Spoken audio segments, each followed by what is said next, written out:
Na katedre žurnalistiky a nových médií sa uskutočnilo pokračovanie podujatia bez komentára, ktoré organizujú študentky Ema Jedličková a Mariana Hanobíková. Predovšetkým sme chceli dať príležitosť hlavne študentstvu zapojiť sa aj takto do praxe istým spôsobom a dať priestor aj tým takým možno menej známym témam v rámci žurnalistiky. A zároveň sme vypočuli želania a žiadosti našich spolužiakov, ktorí už dlhodobo vyhľadávali na našej katedre priestor pre fotografiu.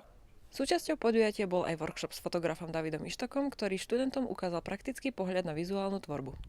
Podujatie pokračovalo panelovými diskusiami na témy menšinovej a zahraničnej žurnalistiky s hostiami Pavlom Hlaskom z organizácie Romanofórum, Zoltánom Sálejom z portálu Napunk a Petrom Ivaničom z projektu Svet medzi riadkami. Lukáš Onderčanin z redakcie denníka SME priblížil prácu zahraničného novinára.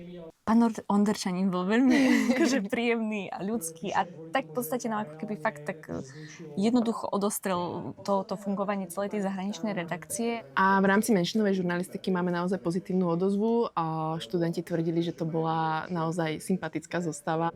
Obe diskusie moderovali študentky katedry a publikum sa aktívne zapájalo prostredníctvom platformy Slido. Organizátorky nám priblížili aj vízie tohto podujatia do budúcnosti. Vízia je, aby študenti naďalej pokračovali v tom, čo vedia dobre robiť, a to je jednoducho mať ten svoj hlas, ozvať sa. A nebáť sa pýtať. Nebáť sa pýtať, nebáť sa konať, nebáť sa skúšať.